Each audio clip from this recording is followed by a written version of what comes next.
My name is Jim O'Connell. I am a senior resource educator with Cornell Cooperative Extension, Ulster County. I do with the most of it berries and grapes, but I'm also part of the Climate Smart Farming team, which is a program at Cornell University. Today, our guest speaker is Dr. Jennifer Phillips from Bard College. Dr. Phillips is a professor of science at the Bard Center for Environmental Policy and teaches in the Master Science, Climate Science and Policy degree program. She also owns and operates a sustainable livestock operation in Claremont, New York. Just before turning this over to her, I just want to add a couple of things. If you have any questions about during the presentation, please put them in the chat.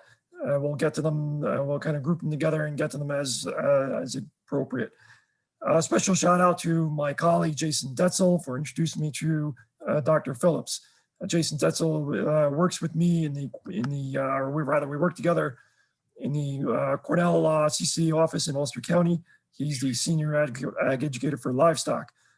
So anytime I have questions about sheep, goats, maybe even things to weed in between perennial berry crops, I talk with him.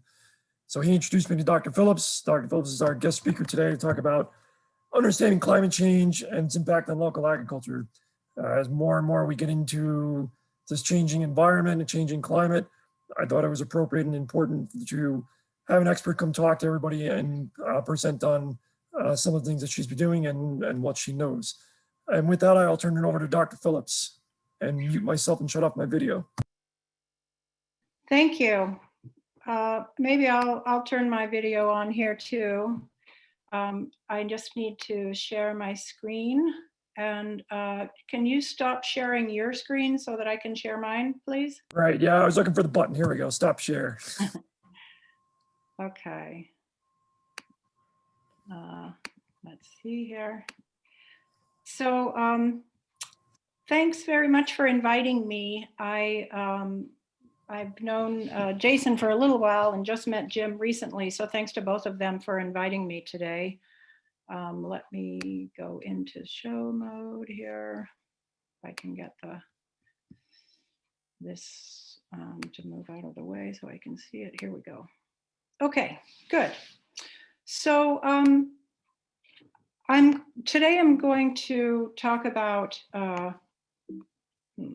not seeing moving forward. I'll use that key. Okay. From what I understand, there are a variety of different sort of expertises on the line here. Some of you are with cooperative extension, others are farmers, and then still others are perhaps gardeners and just interested in climate change. So I thought I'd begin with some of the very basic science super briefly. Then I'm going to present a little bit more extensively on what the latest models and observational analysis are saying about climate change here in the Northeast. So we have a sense of what we're preparing for. Then I'll move on to this concept of building resilience in farming systems. I'm going to particularly focus on soil carbon and diversification. So just the basics here, as most of you know, sorry, there's something, it's asking me to admit people. Am I supposed to be doing that before I can proceed? I think. Yeah, I'll take care of that. You focus on the presentation. Jason and I will handle things in the background. Okay, good. Shortwave radiation is coming from the sun, and our atmosphere is transparent to shortwave radiation. So that's energy coming into the Earth system. And as it strikes the surface, it heats things up, and then we're re-emitting in the long wave. So it turns out that our atmosphere is not transparent to long wave radiation. So that's the idea behind the greenhouse effect, where shortwave comes in, but it can't get back out once it's transmitted to long wave radiation. So it's a good thing to some degree, because if we didn't have greenhouse gases in our atmosphere, the Earth would be too cold for us to live. We need greenhouse gases in the atmosphere. And of course, for quite a long while, it's been such that was providing perfect temperatures for us. Unfortunately, we're we've added enough greenhouse gases to the atmosphere that we're no longer at those optimal temperatures.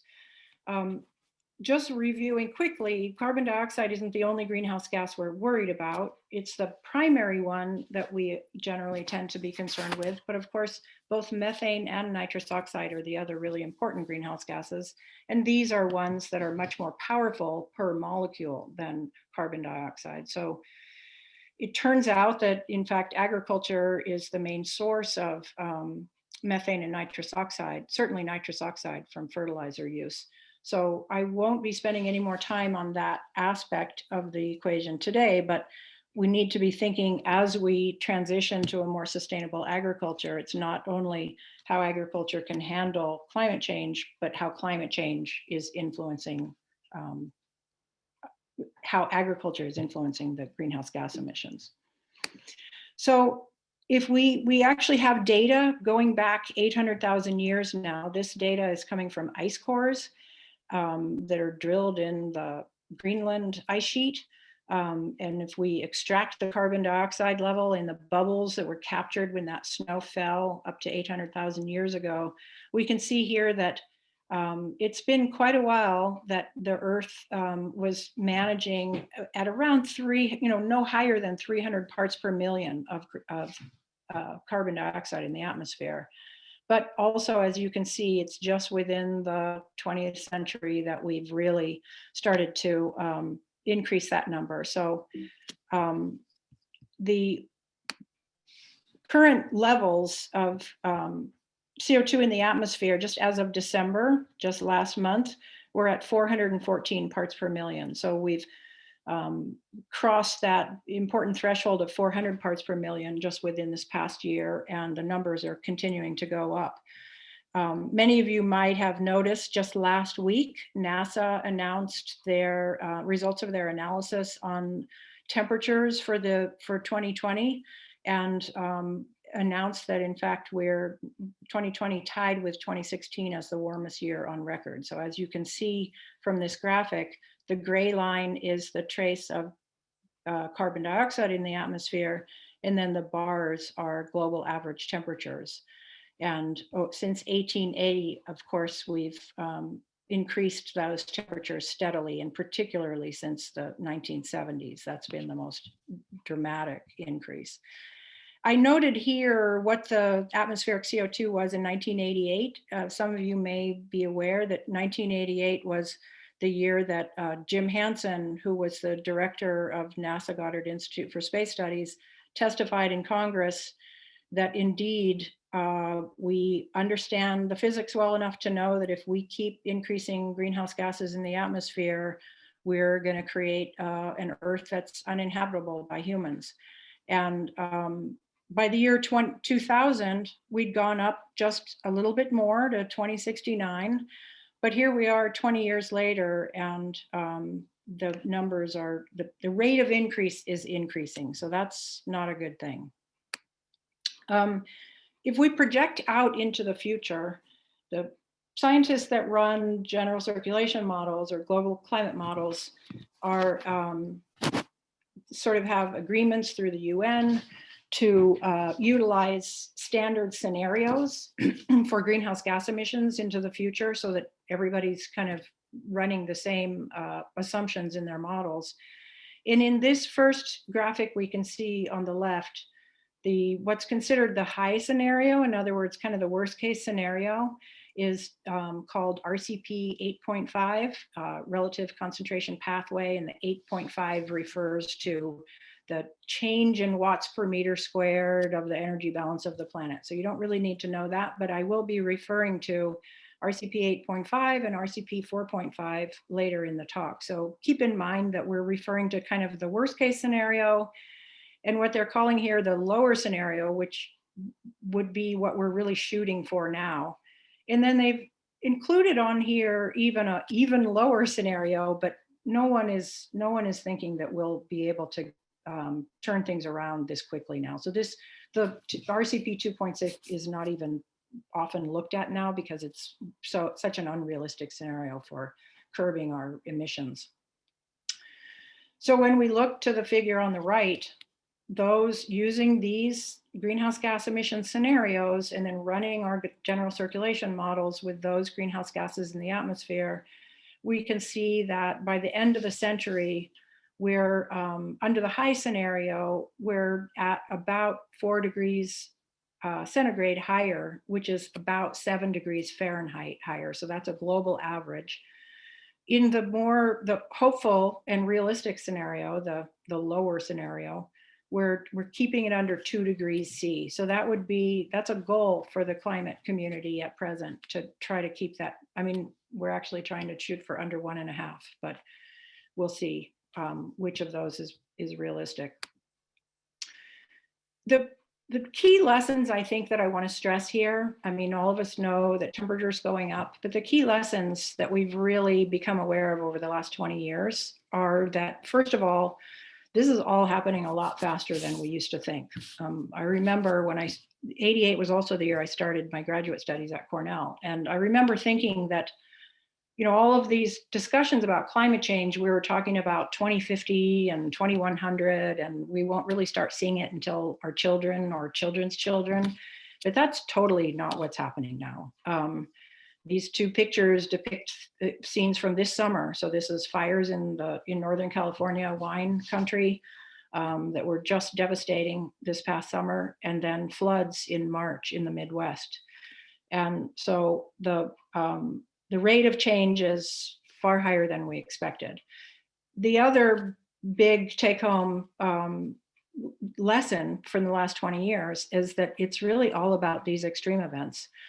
If you think about it, if we knew exactly how much warmer next year was going to be, and the year after that, and the year after that, and things were just changing in sort of a smooth, delta 2 degrees fashion, it's fairly easy to plan for that. But as all of you who are involved in farming know, it's not knowing exactly what each season is going to be like that's really hard. About, climate variability is probably the biggest challenge for farmers. And what's happening with climate change is that variability is getting stronger. We're seeing more and more extremes as time goes on. So that's really where the challenges lie.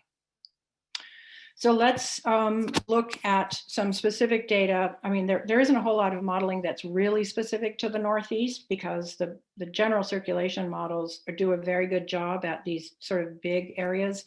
It's harder when you try to narrow that down to very specific areas. So certainly we don't have projections for just the Hudson Valley, but we can still glean some information from the next number of slides I'm going to show are coming from the United States Global Change Research Program, which interestingly was able to fly under the radar in 2018. The Trump administration threatened to stop the publication of this report, but it was able to get through with very little censorship. And based on the results from that study, here in the Northeast, our expected, based on the observations over the last 50 years or so, we've seen about 1 to 2 degrees Fahrenheit increase. When we go to the projections for the future, in the mid-century under the RCP 4.5, so in other words, that lower scenario, we're looking at 3 to 4 degrees increase here in the Northeast. But if we sort of look at the other extreme, late century higher scenario, we're talking, up to 9 or 10 degrees increase in temperature in the Northeast. And that would be, these are annual averages. So this is, South Carolina kind of weather. So we're hoping that we don't end up on the track of the RCP 8.5 here. If we look at precipitation, based on the observations that we have seen an increase in precipitation. So the annual average for the observations is 5 to 15% increase in the latter part of the end of the 20th century, beginning of the 21st century, relative to the early part of the 20th century. All of you are somewhat aware of that, I think, based on your experience with farming. The predictions don't vary a lot from that. And I will note that the general circulation models are notoriously bad at doing precipitation. It's a lot easier for the climate modelers to give us good numbers on the change in temperature than it is to look at the change in precip. It's just a harder feature to model. But nonetheless, what the models are saying is that the bulk of the change in precipitation that we're going to experience here in the Northeast will occur for winter and spring. So that increase in precipitation we're talking about is a seasonal issue, where the idea that summer and fall will also see increase in precip, there's a lot more uncertainty. These hash marks on here refer to how much uncertainty there is in the model output. So the expectation nonetheless is for more precip, primarily winter and spring. But again, more importantly, the data is showing that the observations show that the extremes are increasing as well. If we look at the data for the Northeast here and comparing all of the 20th century to just the recent period, the latter half of the 20th century, what we're showing in these figures is the amount of the total precipitation that has fallen in those heavy extreme events. In other words, for this figure here, 38% of all the rainfall that came within a year fell as those few heavy events that are in the 1 percentile of all events. That number increased to 55%. So now the more recent data is showing that 55% of the rainfall that we're getting is coming as these extreme events. So that gives you a clue as to how we may need to be thinking about managing precipitation. The models are showing similar results for going into the latter part of the century. They're not showing us much more than what our observations are already showing us. So in these cases, we're looking at, maybe 40% or more of our rainfall will be in those high rainfall events. But the models are underscoring this idea that rainfall is going to come as extremes. And of course, most of you remember, it's been a decade now. It was 2011 when Hurricanes Lee and Irene fell in that same fall. And those were the most extreme rainfall events that we've had here in the Hudson Valley, in quite a while. Certainly since then, we haven't had any flooding that bad. But this year, as most of you know, the hurricane season, we had more named hurricanes this season than we've ever had before. And often our Northeast rainfall in the late summer and fall is tagged to the sort of remnants of those hurricanes. And of course, Lee and Irene were both hurricanes that ended up crossing our area. And this year, we kind of lucked out because we were coming out of that horribly dry summer this year. And the remnants that we got from a number of the hurricanes that were pretty damaging in the south were actually just beneficial rainfall for us. So we ended up benefiting from the rainfall events that we had this year, or from the hurricanes that occurred this year. But nonetheless, Sandy has occurred since then, but Sandy didn't hurt us too terribly here in the Hudson Valley, but certainly along the coast, it was devastating. So the increase in hurricanes is part of what is leading to this increase in extreme rainfall events. Some people might say, on the positive side, the season length is predicted to increase. So we might be able to change varieties or use later, longer maturity classes of maize, or plant other things that we can't do at all yet right now because we don't have a long enough season for it. According to the predictions, again, from the US Global Change Research report, in the mid part of the century, under the low scenario, the RCP 4.5, we're expecting 20 to 40 day lengthening to our growing season. But in the more extreme case, end of the Century and the RCP 8.5, we're looking at potentially 2 months more of summer. And it's not all a positive story. One of the things that a lot of people around here have been experiencing is, because there's a lot of perennial crops, fruit crops, if we've got mild winters, we break dormancy early. And then because again, variability is out there, we end up with these late freezes, and it can do major damage to these crops, because once we break dormancy, we're vulnerable to freezing. That's happened a number of times in the last decade. And that's something, I know Cornell has a new prediction tool where you can try to use the tool to make some decisions about whether or not you should be putting your freeze protection technologies in place. But this is going to be hard to handle. And then another, example of problems that occur, and as a livestock farmer, I'm aware of this. We're moving more and more toward wanting to outwinter our livestock and do bale grazing in the winter, and keeping cattle so we can spread that manure in place rather than have to move manure at the end of the winter. But if our soils don't freeze, you can't do this. You'll ruin your field. So this has been a problem for me, trying to figure out when can I put animals out without doing damage to the soils. So those are a couple of the things that I don't have an answer for, but those are going to be challenges that we need to face. So let's transition now to thinking about strategies to handle this. The way I like to think about it, the sort of 20th century paradigm was to bring in technology to solve this problem, to solve the problem of climate variability, or variability from year to year in weather. Irrigation is an obvious tool. We can just, instead of worrying about when the rain is going to fall, we can just put in an irrigation system and then manage our water that way.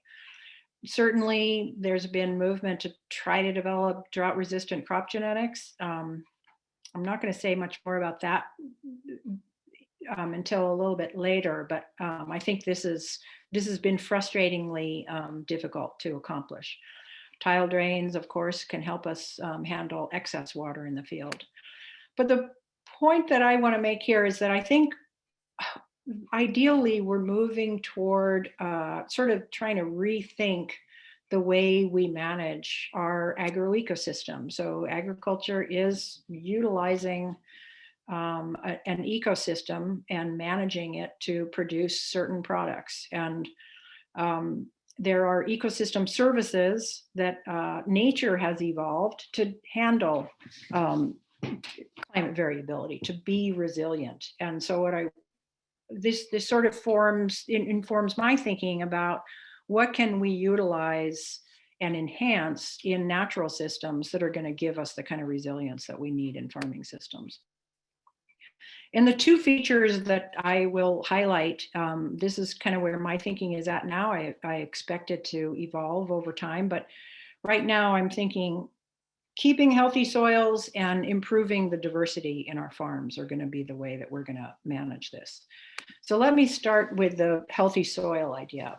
Those of you that work with cooperative extension, I'm sure are very familiar with the Natural Resource Conservation Service paradigm of the keys to soil health. They've just done a fabulous job over the last decade or so of characterizing and really pushing this idea for farmers that if we improve soil health by increasing soil organic matter, that really builds the foundation of a sustainable farming system. So they're not just talking about climate change, but beyond that, there's a whole range of sort of services we get from healthy soils. In this particular picture, I'm sort of reminding us that generally what we're talking about when we think about regenerative agriculture and healthy soils is that we want to increase the amount of carbon dioxide that we're sequestering in these systems. And then we want to sort of minimize how much carbon we're losing from these systems. So let's talk specifically about the keys to soil health that have been defined by the NRCS. limit disturbance, cover the soil, maximize plant diversity, and keep a live root in the soil as long as possible. I'll give a couple examples here, but the main idea is that if you don't do lots of tillage and you keep something growing on the system for as long of the year as possible, and ideally you're going to have some plant diversity in what's growing there, that the combination of those strategies is really going to help build soil carbon, but soil carbon is the basis for all of these factors that make a soil healthy. Cover crops, of course, are sort of the go-to practice. Well, I would say no-till came along even before that, but a lot of no-till has been managed without a cover on it for many decades now, and it's can be problematic if you are doing no-till but not using a cover crop. So cover crops are allowing for these plants in the system to be capturing, they're photosynthesizing, they're feeding carbon into the profile, they're keeping all the microorganisms that live down there nice and healthy and fed. And we're also stabilizing that surface. We're not allowing water or wind to remove soil from the surface. So we're limiting erosion. And we're also maintaining sort of an even temperature with that little blanket on the surface. Better yet, though much more cutting edge and not very many people are doing this yet, would be no-till with cover crops. So this is hard because most organic farmers are using tillage to manage their cover crops, because normally you just grow a cover crop and then till it under to prepare your soil for the next year. If we can, get this system down, it's difficult to do, I admit, and not very many people have the equipment to do this yet, the roller crimper equipment. But if we can do this, this really moves us further along that road toward healthy soils. And then the sort of ultimate that I get super excited about is the idea that we could even be simultaneously planting that cover crop along with our main crop. So this is super cutting edge. Very few people are doing this, but I think that it's the wave of the future. We're not allowing that space between our crops to be lay bare. We're keeping carbon coming into across the system, and we're providing a really healthy home. In this case, these are nitrogen fixing plants. Of course, we've got some, looks like berseem and maybe red clover in here. And that nitrogen that's being fixed by these plants is in fact being translocated out to the corn on either side of this. This is kind of, we're just learning how this kind of complexity actually works. You know, when I started at Cornell, we would look at a picture like this, and the first thing is you want to get rid of all those other plants in the system because they're competing with your main crop. But our thinking is really evolving now. It's not competition that we're worried about so much as thinking about facilitating the interactions between these plants. So to zero back into what's soil carbon doing for us with respect to climate resilience, I'm going to point to this one particular service, and that is that with a high soil organic matter, we're going to be able to increase our infiltration of water and the retention of water in this system.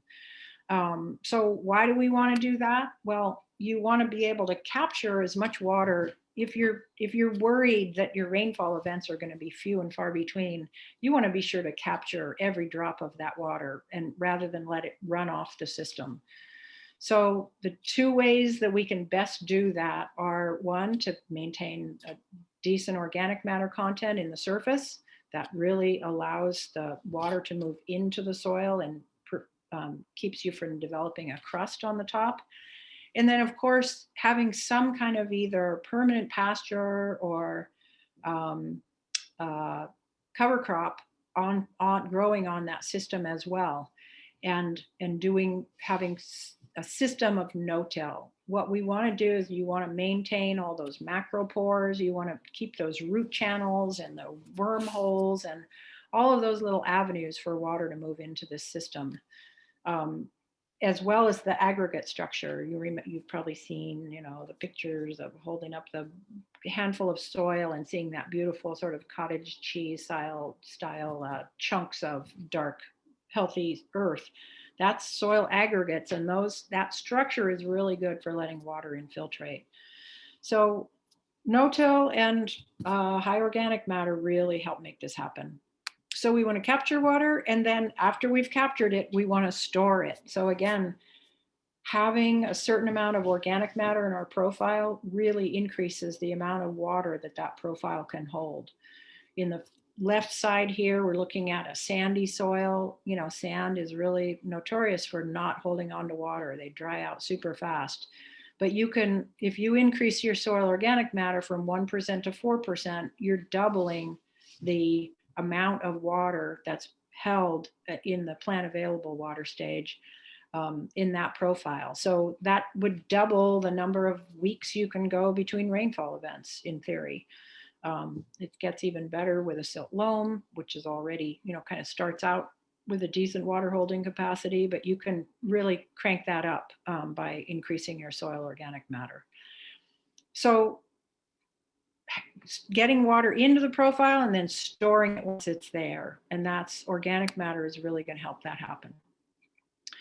I want to just also mention not just sort of the physical structure of the soil that's enhanced by the organic matter content, but thinking about all of the organisms that live down there. We're learning more and more every day about the role of the fungal community, in particular, arbuscular mycorrhizal fungi, AMF, let's just call it AMF so I don't have to say that long word again. We've known for a while that as these fungal structure down there, it attaches to a root on one end, and then it creates these hyphal networks out into the soil. You've probably seen sometimes if you dig up a shovel full of soil, you see those thin white threads. That's AMF structures. And we've known for decades that AMF is really good at mobilizing phosphorus and helping to improve the phosphorus status of the plant. But we've learned more with it recently that there's all kinds of things that are moving along that hyphal network. And one of the big ones is water. So in this picture here, we're seeing the root surface area is extended tremendously by having this hyphal network that extends away from the roots. And so that's another reason why you want to use no-till, so that you're not disturbing that hyphal network. And you want to maintain living root in the soil all the time, because the AMF are dependent. They're obligate symbiont. So they're dependent on a green growing plant for their carbon source. They can't break down carbon from the soil. They have to get it from a living plant. And so if you keep your something growing on the surface all the time, you're going to maintain a really healthy AMF population. And that's something you want. I'll just add one more bit here about AMF, that even more recently we're understanding that AMF potentially influences the biochemistry of the plant and can stimulate drought responses that help the plant sort of manage water as well. So it's so much more complicated below ground than we ever used to think. Okay, I'll shift now to my proposal that increasing biodiversity on a farm can also influence our resilience in a farming system. So ecologists have all different kinds of ways that they think about biodiversity. Genetic and species diversity. We can think about structural diversity. In other words, tall things, perennial things, low growing things, creating niches on the farm for other associated critters to live in, overwintering habitat for spiders, for example, to help maintain your balance with respect to pests in the summer.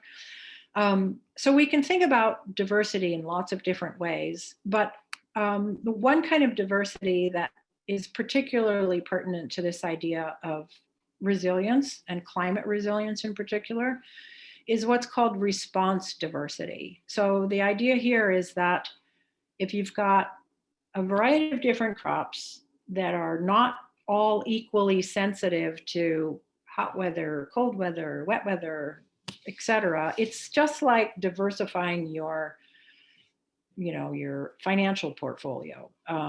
You're not putting all of your eggs in one basket when it comes to climate variability.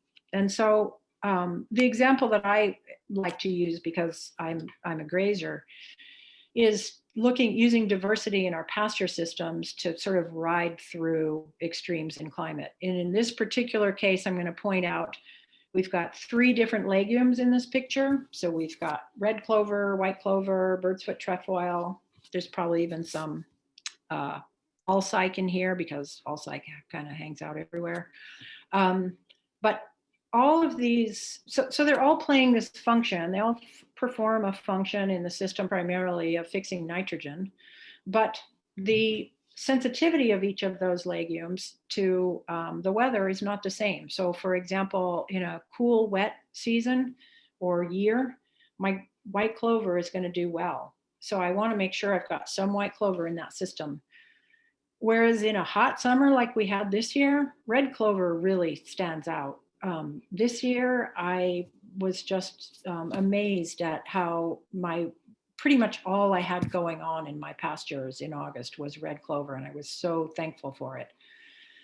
So if as long as we've got multiple sort of redundancy in the system that's performing that role, but they each have a different sensitivity to climate, that's going to smooth out our productivity over time. So that's a pasture example. We can also think of this just in terms of the crops that we grow. So either with respect to just different crops, so you might, instead of just having corn and soybeans, you might have corn, soybeans, wheat, and some oats, because they're all going to be different with respect to how they respond to drought or hot weather. Another way to think of it, though, for those of you who plant corn, we've tuned our the maturity class, in other words, how sensitive that corn plant is in its development to temperature. We're usually selecting one maturity class that's kind of works on the 30-year average of what our temperature has been here in the Northeast for a while. So we know that, most of the time that one works for us. In other words, we reach maturity at the right time of the year. But one of the tricks that I think people are going to be starting to utilize as time goes on is to plant not one maturity class, but multiple maturity classes, because we don't know in any one summer season how hot it's going to get, how bad it's going to get. So you want to sort of cover your bases by planting a range of maturity classes within some framework. The other thing we can think about there is that the time period that most grains are ultra sensitive to really high temperatures, extreme temperature, like if we had 3 days with over 100 degrees, is flowering. If we get those kind of high temperatures at flowering, it really takes a hit on your final yield. And so by planting different maturity classes, not everything will be flowering if we do get an event like that, only some of your plants will be flowering during that extreme event. I've included, lettuces here because, of course, the breeders have done a really good job for a number of years in developing heat-tolerant brassicas and lettuces for all the vegetable farmers around, because we want to be able to keep producing those crops in the summertime. So they're not limited to just the cool season, spring and fall. But I think we're going to be able to make use of those genetics as we move forward to be able to cover our bases in terms of planting a range of heat tolerances. You do sometimes take a yield hit when you when you breed for a specific trait like that. So that might mean that we want to plant a range to make sure that something does well regardless of the temperatures. And then I've just added onto this this picture of wheat. Within the last 2 or 3 years, there have been some big breakthroughs in wheat breeding globally, not only here. This photograph comes from Kansas State University, where they've been breeding heat tolerant wheat, but in the international breeding system as well. CIMMYT has made a lot of progress on heat tolerant wheat. And wheat is one of the, globally, one of the most important grains for human consumption. So this is critical for adapting to climate change. And I'll also note, some of you may, the alarm goes off when you think about breeding.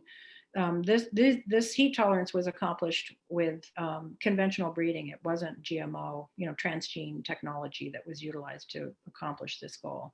And I think most of the breeding that's going on with the brassicas and lettuce as well is just conventional breeding. So it's nothing to be worried about. So I do think the, variety selection and being able to spread our risk by planting multiple varieties is a way to think about response diversity and genetic diversity as a tool for adding resilience. So let me finish up here. I've taken quite a bit of time. So just to reiterate, with respect to climate change in the Northeast, temperature is going to go up. We know that. Precip, we think, is increasing as well. But the most important sort of take-home message is that both will be marked by extreme events. So it's not just going to be warmer all the time. We're also going to have cold interspersed and dry interspersed with that, the increase in precip. And in order to really start to transition our farming systems to be resilient to all of that variability, I think a place to start is really thinking about making sure that we're building soil health, and then exploring all of the range of ways in which we can diversify what we're growing in our agroecosystems. So thank you. I'll turn it back over to Jim. That was great, as usual. Nice job. No surprise there. Oh, sorry, everybody. I'm Jason. I'm monitoring the chat, so before you try to run off and go see the sheep or whatever you're doing today, I got to run by you, okay? Sure. I'm going to lump them all together, folks. Maybe I'll stop sharing so I can see. Oh, okay. Yeah. What's going on here. This is a huge topic. I put in the chat box a link to the New York Soil Health website, which is an excellent resource. It has all types of different ways that people can care for their health of their soil and their animals and their pocketbook. Anything you want to help, we got you covered. We can handle it. As far as soil health goes for this particular presentation, though, I'm going to run them by you, Dr. Phillips, and just shoot it back at me. So, will droughts be more common in the summer in this new scenario? You can say you don't know. That's okay. Well, it's climate, it's not just that I don't know, it's that they don't know too. I think the general idea, if it's warmer, the evapotranspiration goes up. So your soils are going to dry out faster. So we know that there's already kind of a linkage there. Mm-hmm. But the fact that we don't have, that most of the change in precip that we're seeing is winter and spring doesn't mean that we're not going to see some of that in summer too. But I think there is concern that we definitely will see the kinds of drought that we experienced this summer will become more frequent. Okay. But we'll also have lots of years when it's super wet in the summer too. So the extremes will increase on both ends, but we're going to see more of them. That's a good point though. So you can prepare for both of those extremes from a management standpoint for livestock and for crops. You just need to prepare for both sides of that coin. Right. It is possible though. Okay. That brings me to the next topic too. It's no surprise. We've had a lot of anti-science lately floating around our lives, especially in the United States. Can we trust the data that's coming out of these organizations still? Oh, I would say absolutely. The observational stuff here in the Northeast, it's guys at Cornell that are doing the Northeast analysis. And, sure, we can trust them. They're us. But I would say the general circulation models, the big climate modeling there are hundreds of scientists around the world. It's not like there's any one who could, surreptitiously change the numbers or something. Everybody's working independently and they're all comparing notes and saying, yep, this is what we're getting too. So Great. It's not, we can trust it. Great. That's what I want to hear. That's an awesome answer. And I think it's kind of weird that we have to ask it, but hey, those questions, that's fine. Sure. Very quickly, we had this question, I thought it was cool. Why does it rain more over the forest? Do you know the answer to that? Well, a little bit. When you say over the forest, I mean, there is this general sense that that when you cut down an area, it tends to lead to a drying situation. It Okay. gets complicated. It has a lot to do with the energy balance of the system Okay. and the convection. You get, if there's moisture, so the trees are transpiring a lot there, and because of roughness there's the ability to move that moisture into the air. And the more you can drive that moisture up, the more likely it is to cool, form clouds, and condense and fall out again. So you get Cool. that dynamic. It's a little bit more complicated than that. There's also albedo issues, et cetera. But it is indeed true that, I mean, one of the things that we look at in the Amazon is as deforestation continues in the Amazon, we know observationally and we know from models that it's going to have a feedback on local rainfall and rainfall will decrease. Yes, great. Real quick, everyone, this will be recorded, so if we will send out a link to this for everyone who couldn't watch it. My next question is going to be one that we always talk about in farming, because farming is one half production and one half marketing, and that's the monetization of this type of these systems and what's going on. So we hear a lot about carbon sequestration, carbon credits. How is this, as short as you can make this, possible for us to get these types of systems in place from a monetary standpoint? Like, how can we get someone to do this stuff through money?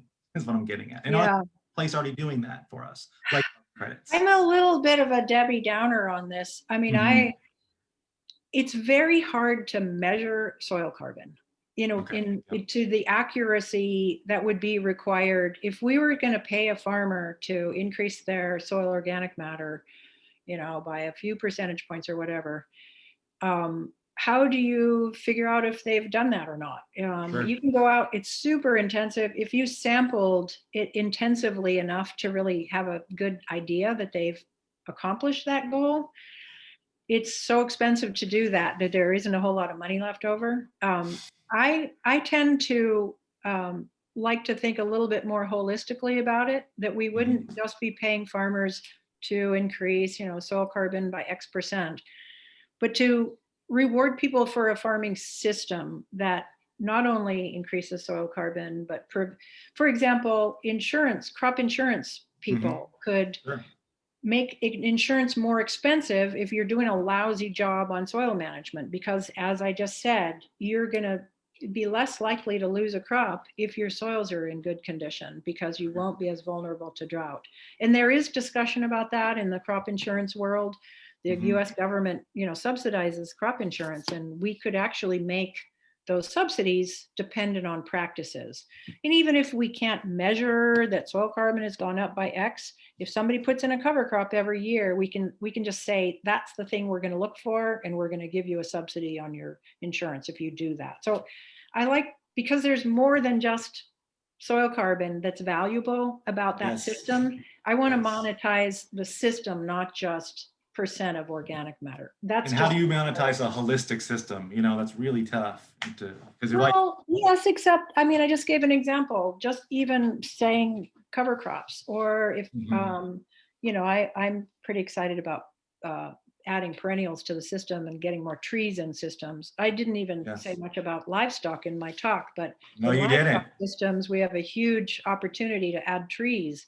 And we should be rewarded for that, because there's habitat value, there's carbon value, there's, animal welfare value in shade, et cetera. So I feel like if we took some snapshots at some of those major practices and just reward people for implementing those practices, that would be so much easier to do than, and we sort of do that already with NRCS. And that's what we do too. But we're up against a lot of private industry that's going to push things that they're selling to certain farmers or other individuals because they want to make money off it. May not be the best. What you're really saying, Dr. Phillips, is we want to look at this from a holistic standpoint. And that's the way we should be looking at everything in all of our lives. If we can just figure out how to do it, how to get that holistic view. We're looking into fungi, we're looking at farming practices, we're looking at who's coming on the farm and livestock and all these other amazing things we can do. And habitat value, I keep thinking. Above ground habitat too. Yeah. Can you recommend any reading or any further resources to learn more about this topic? Oh, I wish I'd had a thought on that in advance so I could have prepared. What I might do, if you're okay with that, is send along a couple of thoughts later, and Yeah. people, you can We'll post send an it email. somewhere for people to, yeah. Right That'd be now, great. I'm not reading anything super exciting, so nothing comes to mind. Okay.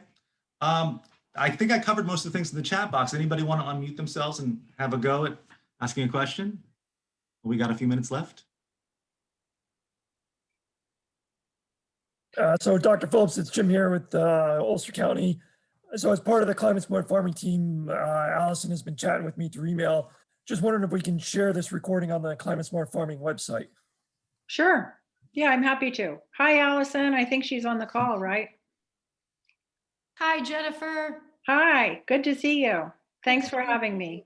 You guys Thanks. are doing That was great work. Such a great talk. Thank you. So we do, the Climate Smart Farming team is planning on doing other climate change webinars.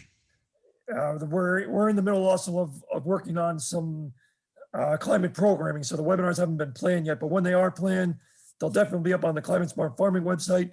And we'll also likely share them on the Ulster County website as well. I see there's a question. Someone named Larry Alfick has his hand up. Yes, exactly.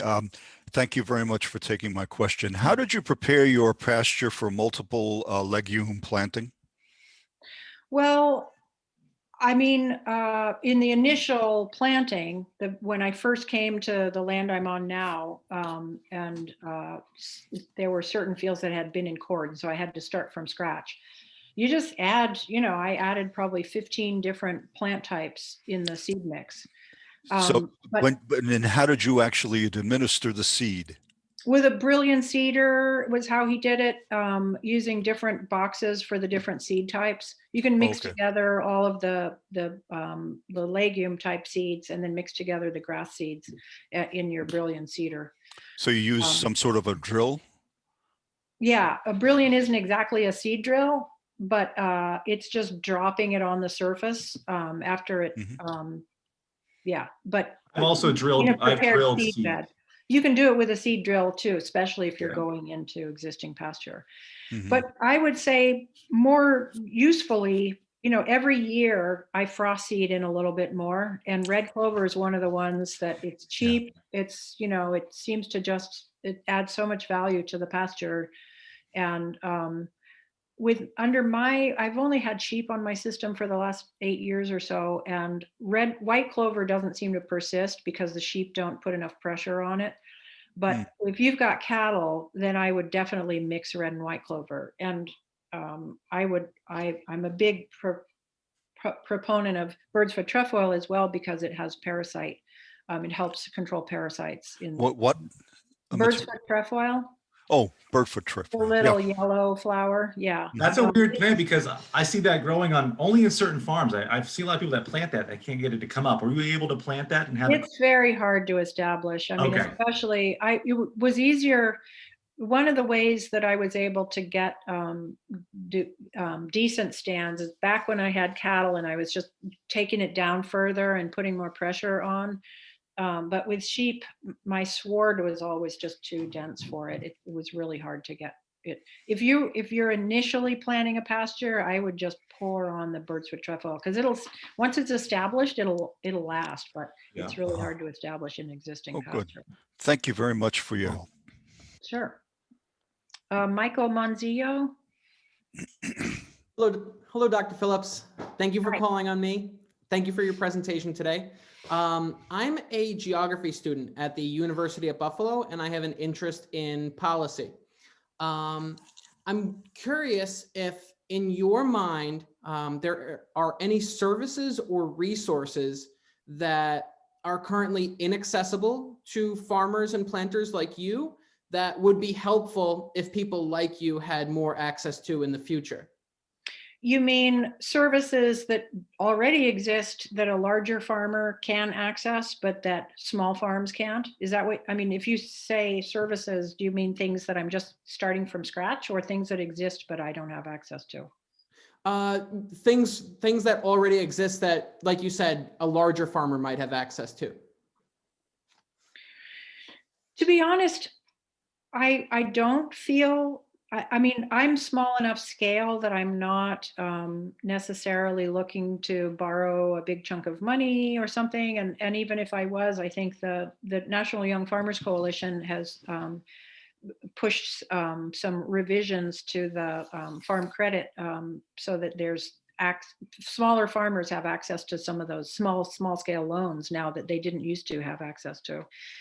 But otherwise, I mean, I feel like I do have good access to, Cooperative Extension and NRCS, and I've gotten really good support from them in thinking about management of my system, and that, they don't discriminate large and small. So I'd have to think about it to think if there's other services that I would like to have that I don't. Probably that's an indication of a good situation. Yeah, And that's really interesting. So thank you so much. sure. Anyone else have a question? We're just about at the end of the hour. I think there was one in here. I'll see if I can find out. So there's a question about microclimate amplifying the change, and they're wondering if NUA, the NUA system, so NUA.cornell.edu has been integrated in this for better, prediction, better, climate action, I guess. Are you This is from saying Vince. And about predictions? In other words, the downscaling idea, can we get more accurate predictions at a smaller regional level? Is that what the question is about?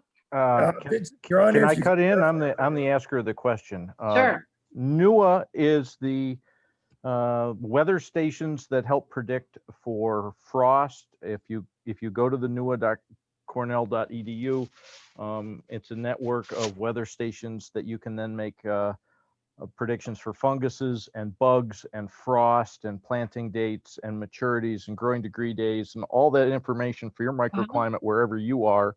And it's the basis of what many of these apps are built off of. And it seems to be a system that was built and is now being abandoned. I'm looking at buying my own system because I'm 2 hours drive to the nearest station now where it used to be around. So this is, climate change is going to amplify any sort of microclimate effect. The early frost, the late frost, all those things are things we need to be on hand for and ready to deal with. Yeah, that's something I don't know anything about, and I'm seeing some messages are coming up in the chat with people at Cornell who do know about it. So maybe they'll be able to answer your question. In particular, one of them said that the system isn't being abandoned. So hopefully they'll be able to answer your question about that. Go ahead. I was going to say, Vince, Julie Carroll at New York City IPM has done a lot of work with the newest system. They've just recently updated the models from diseases and insects through Cornell faculty. I think I have your email through the registration, so I can send you some contact information for the new people at Cornell who can give you maybe a little better update. Thanks. Yeah, I'm looking at buying a station here. We finally have real internet where we are, so I could connect one and put one on the grid. It's a couple $1,000s, and there's many different options of what I'm available, and I haven't gotten a return call from Dan. So hopefully somebody can get back to me and I can just write the check and get the weather station. As far as the UB person, I'd like to comment that access to markets is something that small farmers or other people do have problems with depending on your size. That's very interesting. Thank you for making a note of that to me. That's a topic that I'm really interested in. All right, so I have a little after 1 o'clock here on my clock. I want to thank everyone for attending. Thank you, Dr. Phillips, for speaking today on this topic. And check out the Climate Smart Farming website for future webinars. Thank you, Yeah. everyone. Have a good day. Thank you. Bye.